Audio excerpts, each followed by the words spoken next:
I found a USB drive on a bench in the subway. It contained only one file, surveillance camera footage of me entering a train car, at 3:12 a.m. But the problem is that I had never taken that route. And I had never been in that train car. Until today. My name is Josh Harris, and I edit the crime section for an online publication. Everything related to murders, disappearances, and strange cases is my territory. I'm not one to believe in the paranormal, because after 10 years on the job, I've seen enough to know that everything can be explained. But one day, I received a case that didn't just break my understanding of logic, it seemed to tear apart the very fabric of time in which I lived. It was an ordinary morning as I headed to work. New York City, Hoyt-Schermerhorn Station. I descended the stairs and sat on a bench. Next to me lay a small USB drive, attached to the metal handrail with clear tape. Written on it with marker was, "Play me, 312." I absent-mindedly slipped it into my pocket. When I reached the office, I plugged it into my laptop. One file. Nameless. Video footage from a subway surveillance camera. On the screen, the station. That same one. The camera shows a man entering a train car. Me. In the same coat, with the same bag. The time, 3:12 a.m. I replayed the video 20 times. Not edited. Not a deepfake. The camera was standard issue, with typical poor detail, movement intervals. The camera angle, the intermittent focus, everything matched reality. Except I had never taken that train at night. I'm usually asleep at that hour. I checked the date, 4 days ago. I reviewed my calls, texts, GPS. Everything confirmed, at that time, I was asleep at home. Alone. I hadn't even turned on my phone. My apartment is in Brooklyn, a modest one-bedroom that I've decorated with framed newspaper clippings of my best stories and a few family photos. The walls are a pale blue that appears almost gray in certain lighting, much like the grainy quality of the subway footage. My living room doubles as my home office, with a desk facing the window overlooking the street below. I've always found comfort in watching the city's rhythm, the predictable patterns of daily life that contrast so sharply with the chaotic crimes I report. That evening, I sat at my desk, the blue light of my laptop illuminating my face as I stared at the frozen image of myself on the screen. The timestamp, 3:12, seemed to taunt me. I ran my fingers through my hair, leaving it more disheveled than usual, and reached for my phone. I needed someone else to see this, someone who could tell me I wasn't losing my mind. Detective Ramirez, a gruff voice answered after 3 rings. "Mike, it's Josh Harris," I said, my voice tighter than I intended. Detective Mike Ramirez and I had developed a tentative friendship over the years. I provided fair coverage of his cases, and he occasionally slipped me information before the official press releases. "Harris? It's almost midnight. This better be good," he warned, though I could hear the concern beneath his irritation. I hesitated. How could I explain this without sounding deranged? "I need your help with something unusual. Not official police business, but..." "Just spit it out, Harris." "I found footage of myself in a place I've never been, at a time I was asleep," I said finally. "I need to know if it's real or if someone's playing an elaborate prank." The silence that followed lasted so long I thought he might have hung up. "Where did you get this footage?" he asked eventually. "Someone left a USB drive for me to find," I admitted, realizing how paranoid it sounded. "At Hoyt-Schermerhorn." Another pause. "Send me the file. I'll take a look. But I'm not promising anything, and this isn't official." "Thanks, Mike. I owe you." "Yeah, you do," he replied before ending the call. I forwarded the video file and then paced my apartment, pausing occasionally to peer through the blinds at the street below. Cars passed, their headlights casting long shadows that stretched and contracted across my wall. Everything seemed normal, yet nothing felt right. My phone buzzed with a text from Ramirez. "Video seems authentic. We'll run it through our tech guys tomorrow. Stay away from Hoyt Schermerhorn for now. I started digging. Through a contact at the MTA, I gained access to camera archives from that line. The 14th Street station showed the same person, me, exiting the train car at the next station. And again, looking directly at the camera. I'll never forget that look. Not mine. Similar, but foreign.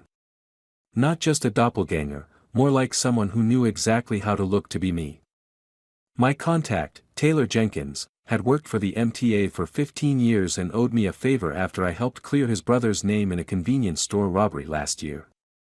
We met at a diner near Union Square the next morning, the kind of place where the coffee is terrible but plentiful.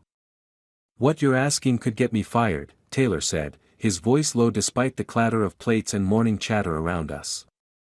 He nervously adjusted his MTA uniform tie, glancing over his shoulder. "Accessing security footage without authorization." "I wouldn't ask if it wasn't important," I interrupted, sliding a flash drive across the table. "I just need footage from 4 specific cameras at these timestamps." I passed him a note with the details. Taylor sighed, pocketing both items. "What are you looking for anyway?" I hesitated. "Someone's been impersonating me. Using the subway system to move around the city." "That's a police matter, Josh," Taylor said, frowning. "Just get me the footage," I replied. "I'll handle the rest." 2 days later, Taylor delivered. The footage from 14th Street was even more disturbing than the original. The figure, me, walked with a confidence I didn't recognize in myself. There was something almost predatory in the way he moved, surveying the platform as if searching for something. Or someone. And then came that moment when he looked directly at the camera. A chill ran down my spine as I paused the video. Those were my features, unmistakably, but the expression, the cold calculation in those eyes belonged to a stranger. I sent the video to a lab. While waiting for a response, I noticed oddities in my own life. Discrepancies. A folder with files that I hadn't accessed appeared updated. At the editorial office, they said I had sent an email with material I hadn't written. And my news subscription had changed its delivery address. Small details, but they were accumulating. My editor, Sarah Chen, called me into her office the following morning. The glass walls offered a panoramic view of the newsroom, but today the blinds were drawn. Sarah's normally immaculate desk was cluttered with printouts, and her expression was grim. "Josh, is everything all right?" she asked as soon as I closed the door. "Why wouldn't it be?" I replied, trying to sound casual. She slid a sheet of paper across the desk. "This is an email you supposedly sent at 3:15 a.m. 2 days ago. It contains a fully researched piece on the Richardson homicide, a case I hadn't even assigned to you." I picked up the paper, my stomach tightening. The article was in my style, using my typical phrases and structure. It even included personal observations that sounded exactly like something I would say. But I had no memory of writing it. "I didn't write this," I said quietly. "The piece is good, Josh. Thorough. Better than some of your recent work, to be honest," Sarah said, studying my face. "But I'm concerned. You've been distracted, showing up looking exhausted. If you're overworking yourself." "I'm fine," I insisted. "Someone must have hacked my account." Sarah didn't look convinced. "Take a few days off. Use the time to secure your accounts, change your passwords. Whatever's going on, fix it." I nodded, grateful for the time but unsettled by the implications. Back at my desk, I gathered my things, aware of curious glances from colleagues. Had my double been here too? Had anyone noticed anything unusual about me in the past few days? My phone buzzed with a text from an unknown number. Watch the clock. 3:12. The lab confirmed, the video was genuine. The metadata matched. The camera was real. The recording was made from the MTA central server, which even regular employees don't have access to. I asked who could have planted it. The answer was simple: either someone on the inside, or no one. I called Detective Ramirez again. The footage is genuine, I told him. Professional lab confirmed it. That's impossible, he replied. I've had our guys watching for you at Hoyt, Schermerhorn for the last 3 nights. You haven't been there. A cold feeling settled in my stomach. What about other stations on that line? Nothing, Ramirez said. But there's something else. The MTA reported a security breach in their system last week. Someone accessed their central servers remotely. Can they trace it? That's the thing, Ramirez said, his voice dropping lower. The access came from your home IP address, Harris. At 3:12 a.m. I returned to the station, at the same time, 3:12 a.m. I wanted to trace the same path. Inside the train car, it was almost empty. Just a woman at the far end, her face hidden. I sat down and started recording video for my blog. Suddenly, the train stopped in the tunnel. The lights flickered. And I heard my voice from the adjacent car. Not an echo. My actual voice. I said. You shouldn't have come back. I jumped up and walked through the train. All the cars were empty. But in one of them, a second USB drive lay on the floor. I picked it up. When I got out and opened the file, I saw footage from a camera, in my apartment. Night vision. I'm asleep on the couch. And behind me, a figure. Standing, watching me. Then slowly moving out of frame. A timer appears on the screen, 3:12. The subway car felt suddenly airless as the train lurched back into motion. My hands trembled as I pocketed the USB drive, my mind racing. The woman I'd noticed earlier was gone, as if she'd never been there at all. Had she seen what happened? Was she part of it? My journalistic instincts kicked in, and I began to document everything meticulously in my phone's notes app. The train emerged from the tunnel, pulling into the next station. I stepped onto the platform, scanning for security cameras. There, in the corner. I walked directly beneath it and looked up, wondering if I was creating another piece of footage for someone else to find. Was I now the one leaving breadcrumbs?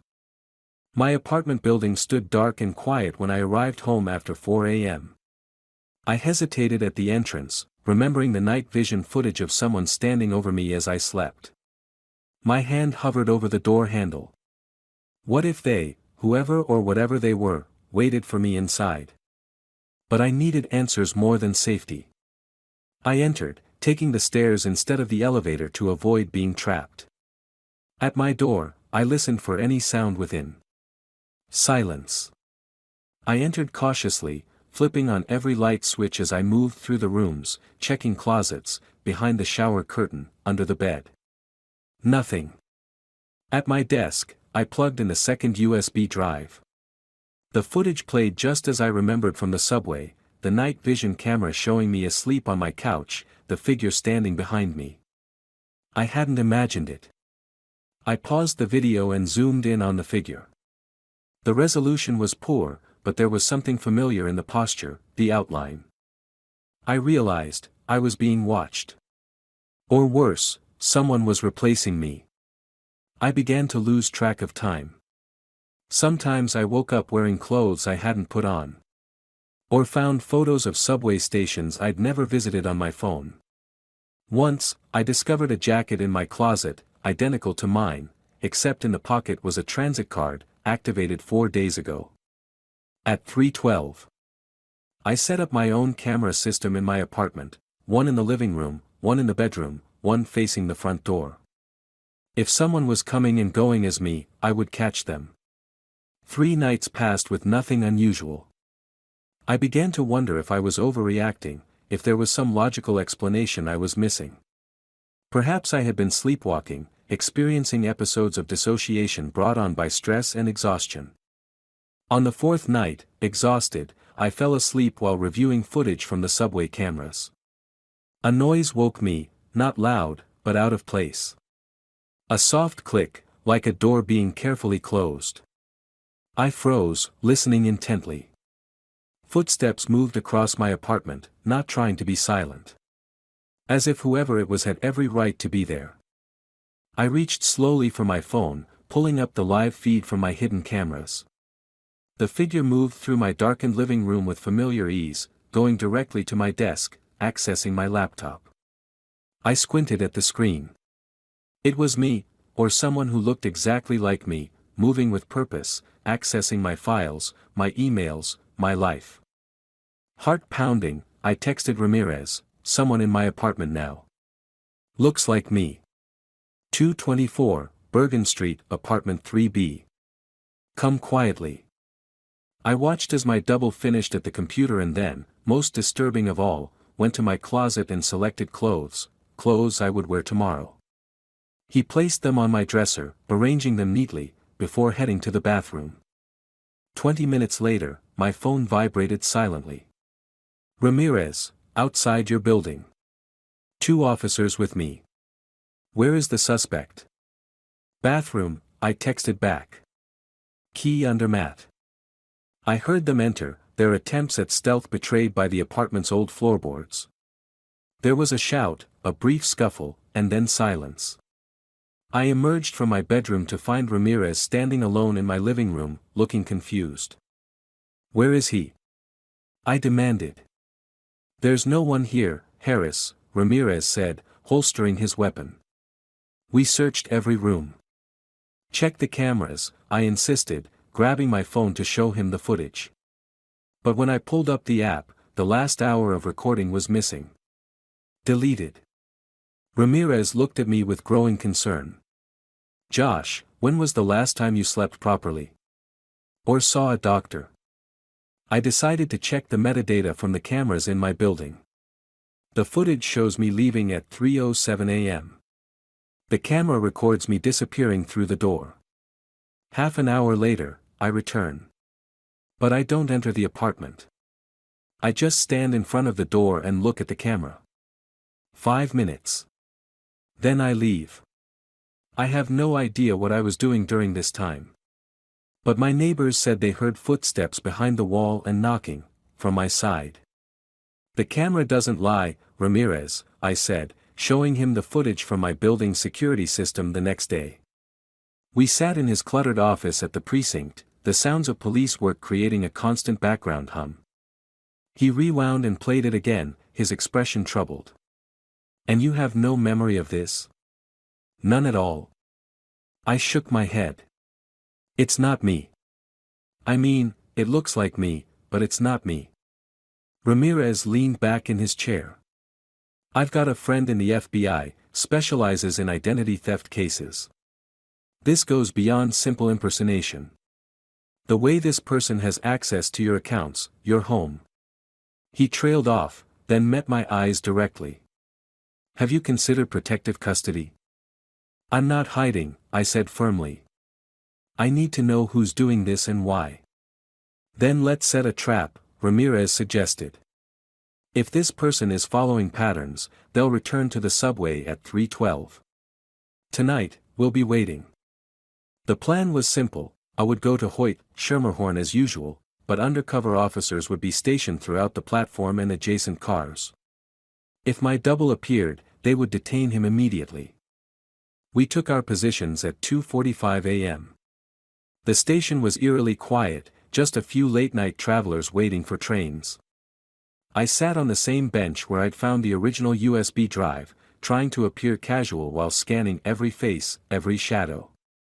Ramirez and 2 plainclothes officers positioned themselves strategically around the platform. At 3:10 a.m., the station speaker crackled with static, causing everyone to look up. Instead of the expected announcement, a voice, my voice, echoed through the station. Time is circular, Josh. You've already made your choice. The lights flickered, and when they stabilized, I saw him, me, standing at the opposite end of the platform. Our eyes locked across the distance. Ramirez spotted him too, moving quickly toward him, but as the train pulled into the station, my double stepped backward, disappearing behind the crowd of disembarking passengers. I ran toward the commotion, pushing past confused travelers. Ramirez was shouting into his radio, directing officers to seal the exits. But as I reached the spot where my double had stood, I found only another USB drive taped to the wall, marked with the now familiar 312. Today, a letter arrived. Paper, to my home address. Inside, a photograph. A selfie. Me at a subway station. Time, 3:12. Only in the background, a person. Face blurred, but the posture, clothes, silhouette, mine. And a handwritten note. Not me, but close. Not you, but soon. I showed the photo to Ramirez, who studied it with increasing concern.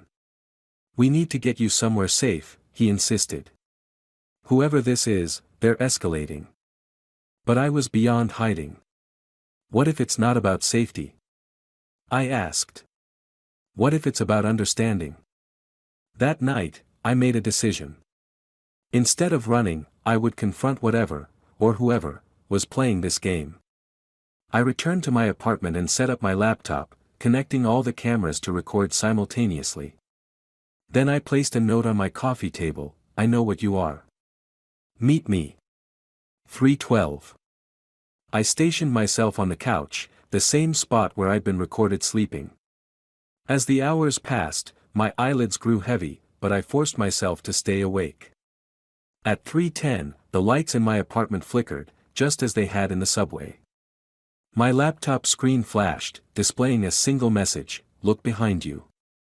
I turned slowly, half expecting to see my double standing there. Instead, the room was empty, but my reflection in the window caught my attention. For a split second, it seemed to move independently, a micro-expression crossing its face that I wasn't making. My phone rang, an unknown number. When I answered, I heard my own voice, you understand now, don't you? Time isn't linear. It branches. Every decision creates a new timeline, a new you. I'm not replacing you. I'm just, a different version. One who made different choices.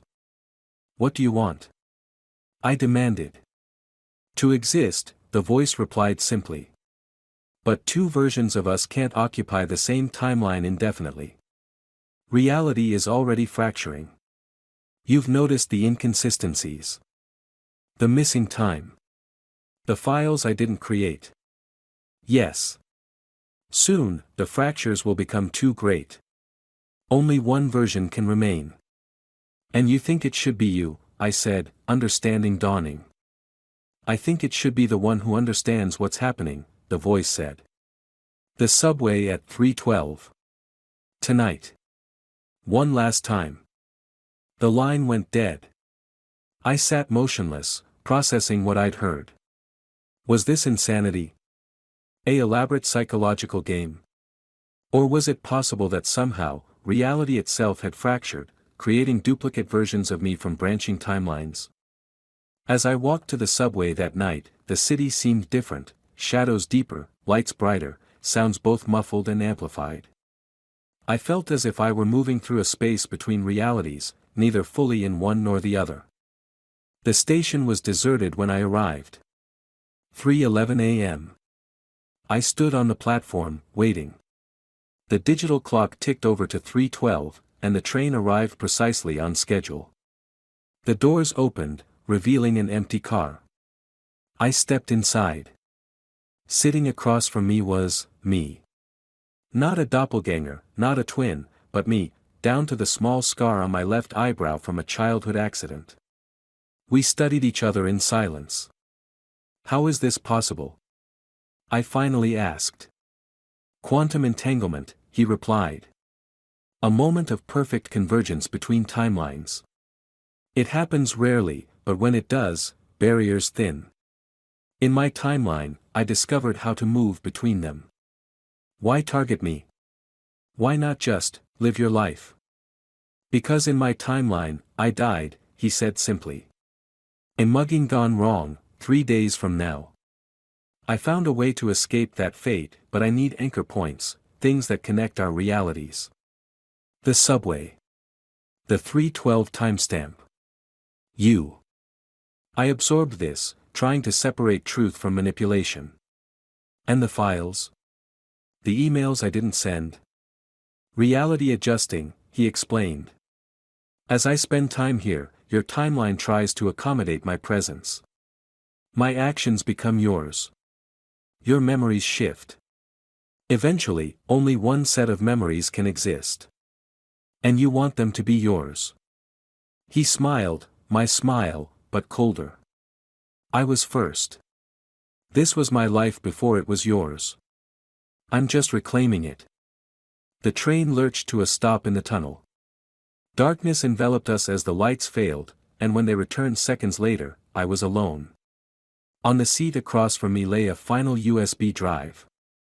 When I returned home and plugged it in, I found not video footage this time, but data, research articles on quantum physics, parallel universes, timeline convergence.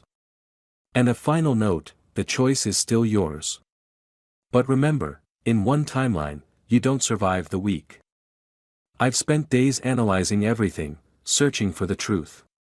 The police found no evidence of an intruder, no proof that anyone has been impersonating me. Ramirez suggested psychological evaluation, stress leave. Perhaps they're right. Perhaps this is a breakdown, my mind fracturing under pressure. Yet the USB drives remain. The footage exists. And sometimes, when I catch my reflection unexpectedly, I see a flash of someone else looking back, someone with my face but different eyes. Someone who knows something I don't. I'm writing this account as a record, a breadcrumb for whoever comes after. If something happens to me, if I'm replaced, or erased, or simply cease to be the Josh Harris who began this story, at least some trace will remain. What if someone can copy not the body, but the moment itself? And now you're just one of the versions who wasn't supposed to understand this.